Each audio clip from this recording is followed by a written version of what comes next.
రాత్రి జగన్మోహన్ రెడ్డి గారు ఒక ట్వీట్ అయితే పోస్ట్ చేశారండి. ఆ ట్వీట్ సారాంశం ఏంటి, అసలు ఎందుకు పోస్ట్ చేశారు ఏంటనేది చెప్పే ముందు నేను కొన్ని మాటలు మాట్లాడాలి మీతోటి. ఏంటంటే, ఏదైతే మెగా పేరెంట్స్ డే అని ఒక డేని నిర్వహించిందో కూటమి ప్రభుత్వం, ఆ మెగా పేరెంట్స్ డే గురించి ప్రజల్లోంచి విభిన్నమైన వాదనలు అయితే కనుక, విభిన్నమైనటువంటి అభిప్రాయాలు అయితే కనుక వెలిబుచ్చారండి. ఏంటంటే, అసలు చాలామంది చాలా రకాలుగా మాట్లాడుకునే మాటలు ఏంటంటే, ఏదైతే మెగా పేరెంట్స్ డే మీటింగులు జరిగాయో అందులో ఎక్కువ శాతం మ్యాక్సిమం అవి మీరు కట్టించిన స్కూళ్ళు కాదు, వాటికి వేయించిన పెయింట్లు మీరు వేయించినవి కాదు, లోపల విద్యార్థులు కూర్చునే బెంచీలు మీరు కొన్నవి కాదు. ఇలాగ ఒక్కొక్క రకంగా ఒక్కొక్కరు ఒక్కొక్క అభిప్రాయం చెప్పారు. కాబట్టి నాడు నేడు కింద మ్యాక్సిమం మీరు బాగు చేయించిన స్కూళ్ళల్లోనే మీటింగులు పెట్టారు. కాబట్టి ఈ క్రెడిట్ అంతా జగన్మోహన్ రెడ్డి గారికే చెందుతుంది అని చాలామంది మాట్లాడుకుంటున్నారు. దానికి తోడు జగన్మోహన్ రెడ్డి గారు రాత్రి ఒక ట్వీట్ అయితే చేశారు. ఆయన కొన్ని మాటలైతే చెప్పడం జరిగింది. ఆ ట్వీట్లో ఏం మాట్లాడారు, అసలు ఏంటి ఆ ట్వీట్ ఏంటో ఒకసారి చదివి వినిపిస్తాను. వాస్తవమా అవాస్తవమా, అది నిజమా అబద్ధమా అనేది మీకే వదిలేస్తున్నా. కాబట్టి ఒకసారి చదువుతుంది చూడండి. సహజంగా ప్రతి స్కూల్లో జరిగే పేరెంట్స్ కమిటీ సమావేశాల పేరు మార్చి ఆ సమావేశాలు ఏదో ఇప్పుడే జరుగుతున్నట్టుగా వాటిని ప్రచార వేదికలుగా మార్చుకుని చంద్రబాబు గారి కూటమి ప్రభుత్వం చేస్తున్న స్టంట్స్ చూస్తుంటే ఆశ్చర్యం వేస్తుంది. వైఎస్ఆర్సీపీ హయాంలో ఎంతో కష్టపడి తీర్చిదిద్దిన ప్రభుత్వ స్కూళ్లను, విద్యారంగాన్ని ఒకవైపు నాశనం చేస్తూ అమ్మకు వందనం పేరిట తల్లిదండ్రులకు సున్నం రాసి వారిని దగా చేసి మళ్ళీ ఇప్పుడు రొటీన్గా జరిగే పేరెంట్ సమావేశాలపై పబ్లిసిటీ చేయించుకోవడం, ఈ ప్రపంచంలో ఒక్క చంద్రబాబు నాయుడు గారు మాత్రమే ఇలాంటి మోసాలు చేయగలరు. ఎంతటి నటనా కౌశల్యం చంద్రబాబు నాయుడు గారికే సొంతం అని ట్వీట్ చేయడం జరిగింది. ఇలాంటివి మొత్తం 7 పాయింట్లు ట్వీట్ చేశారు ఆయన. నేను ఒకటి చెప్పా. తర్వాత ఇంకోటి ఏంటంటే, యాక్చువల్గా మెగా పేరెంట్స్ డే రోజున ఏదైతే అమ్మకు వందనం కోసం యావత్ రాష్ట్రం మొత్తం ఎదురు చూస్తుందో దాని గురించి ఏమైనా అప్డేట్ ఇస్తారేమో, దాని గురించి మాట్లాడతారేమో, అమ్మకు వందనం పలానా రోజున ఇస్తాం, ఆల్రెడీ దీని గురించి ఇది అని ఏమైనా చెప్తారేమని చాలామంది ఎదురు చూశారు. ఆ మాట వాస్తవమే. కానీ జరిగిన కార్యక్రమం ఆద్యాంతం అంతంలో కూడా ఎప్పుడు కూడా అసలు దేని విషయం, అమ్మకు వందనం విషయం ఏమీ మాట్లాడకపోవడంతో చాలామంది ఇదేంటిది అసలు అమ్మకు వందనం గురించి అసలు పేరే ఎత్తలేదంటే చాలామంది డిస్కస్ చేసుకున్నారు. రెండో పాయింట్ చూద్దాం. విద్యార్థుల తల్లిదండ్రులతో సమావేశాలు కొత్త ఏమీ కాదు, క్రమం తప్పకుండా గతంలో నుంచి జరుగుతున్నవే. వైఎస్ఆర్సీపీ ప్రభుత్వ హయాంలో ప్రభుత్వ రంగానికి పూర్తి జవసత్వాలు ఇచ్చే కార్యక్రమంలో భాగంగా చేపట్టిన ప్రతి విప్లవాత్మక మార్పులను, అమలు చేసిన ప్రతి సంస్కరణలోనూ పిల్లల తల్లిదండ్రుల ఆలోచనలు, వారి భాగస్వామ్యాన్ని తీసుకున్నాం. 15,715 పాఠశాలల్లో మొదటి విడత 22,344 పాఠశాలల్లో, మలి విడత నాడు నేడు పనులన్నీ తల్లిదండ్రుల కమిటీల భాగస్వామ్యంతోనే జరిగాయి.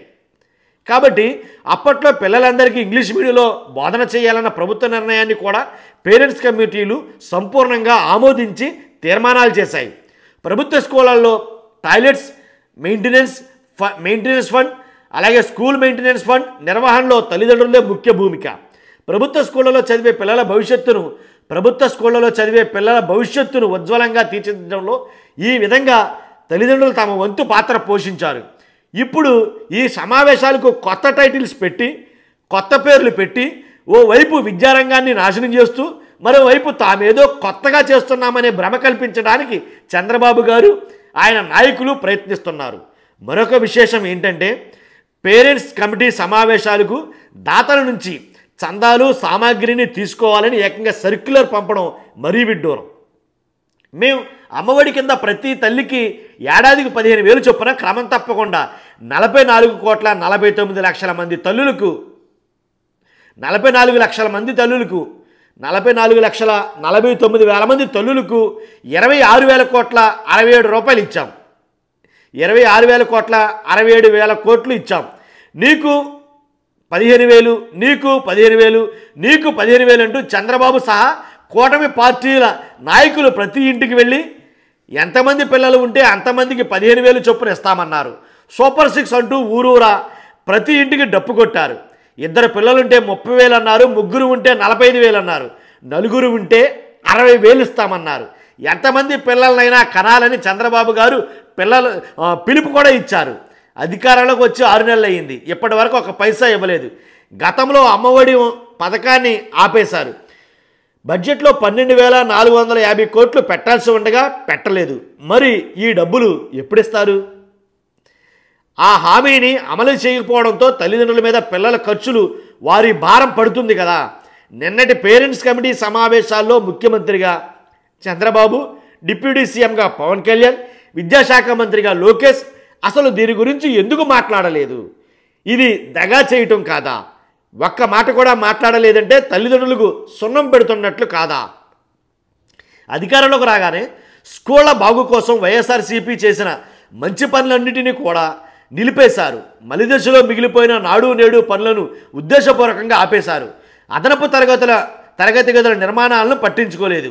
ఏ కారణంతో నిలిపేశారు? ఎందుకు నిలిపేశారు? ఎంతో కష్టపడి స్కూళ్లకు సిబిఎస్ఈ అఫిలియేషన్ తీసుకొచ్చాం. ఇప్పుడు సిబిఎస్ఈని ఎందుకు రద్దు చేశారు? ఇంగ్లీష్ మీడియం బోధనను ఎందుకు నిరుత్సాహపరుస్తున్నారు?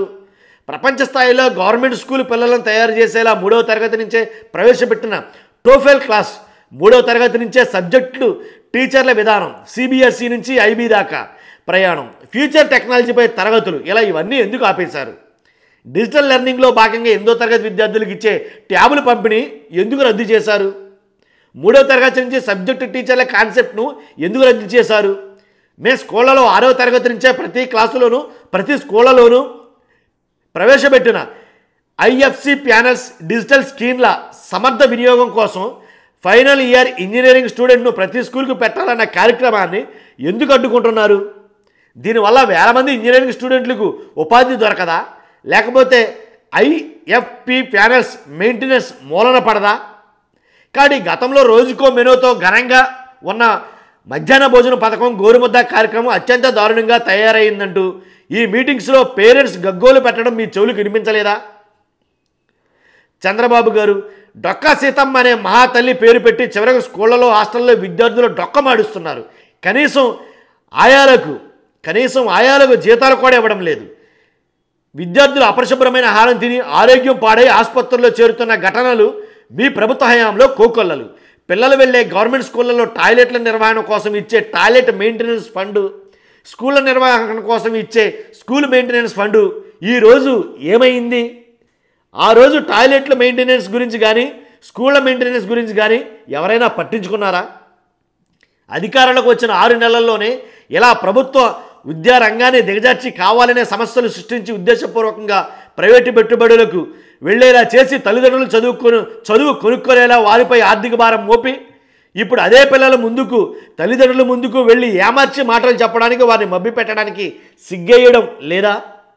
విద్యా దీవెన, వసతి దీవెనల కింద గతంలో విద్యార్థులకు ఇచ్చే తోడ్పాటు ఇప్పుడు లభిస్తోందా? ఈ జనవరి వస్తే 4 త్రైమాసికాలుగా ఎలాంటి చెల్లింపులు లేవు. ప్రతి సంవత్సరం క్రమం తప్పకుండా ఇచ్చే వసతి దీవెన, విద్యా దీవెన ఈ రెండింటికి కలిపి ఏకంగా 3,900 కోట్లు బకాయిలు పెట్టి ఈరోజు పిల్లలను ఉద్ధరిస్తున్నట్టుగా మీరు చేస్తున్న డ్రామా మరో డీవియేషన్ రాజకీయం కాదా అని అయితే జగన్మోహన్ రెడ్డి గారు తన ట్వీట్లో పేర్కొన్నారు. కాబట్టి ఈ ట్వీట్ చాలా చర్చకి దారితీసింది. కాబట్టి ఏదైతే మెగా పేరెంట్స్ డేని ఈ రకంగా వాడుకున్నారు, మేమేదైతే ప్రవేశపెట్టామో తల్లిదండ్రుల కమిటీలు కానీ అలాగే కొన్ని కానీ అవన్నీ మీరు ప్రవేశపెట్టినట్టుగా వాడుకున్నారు అని అయితే మాట్లాడడం జరిగింది. కానీ ఈ జన్మభూమి కమిటీలు ఉన్నప్పుడు హై స్కూల్లో స్కూల్ కమిటీలు కూడా ఉండేవి, అది వాస్తవమే. కాబట్టి అప్పట్లో కూడా నారా చంద్రబాబు నాయుడు గారి హయాంలో కూడా స్కూల్ కమిటీలు అనేవి ఉండేవి. కాకపోతే జగన్మోహన్ రెడ్డి గారి హయాంలో కూడా అలాంటి కమిటీలు అనేవి ఉన్నాయి. కాబట్టి ఏది మంచి చేశారు, ఎవరో చెడ్డ చేశారు అనేది విజ్ఞులైన ప్రజలకి, సబ్స్క్రైబర్లు తెలుసు. మేము చెప్పనవసరంలా. కాబట్టి అవన్నీ పూర్తిగా తెలుసు. మరి ముఖ్యంగా మీ అభిప్రాయం ఏంటి? అసలు ఈ జగన్మోహన్ రెడ్డి గారి ట్వీట్ వెనుక మీ అభిప్రాయం ఏంటో కామెంట్ రూపంలో తెలియజేయండి. మెగా పేరెంట్స్ డే సక్సెస్ అయిందా, ఫెయిల్ అయ్యిందా? ఇది నాకు కావాల్సింది. ఖచ్చితంగా మీ అభిప్రాయం తెలియజేయండి. మర్చిపోద్దు, ఫస్ట్ లైక్ చేయండి. లైక్ చేస్తే ఇది ఎక్కువ మందికి షేర్ అవుతుంది. ఖచ్చితంగా కొత్త వాళ్ళైతే కనుక సబ్స్క్రైబ్ చేయండి మన ఛానల్ని. Thank you very much.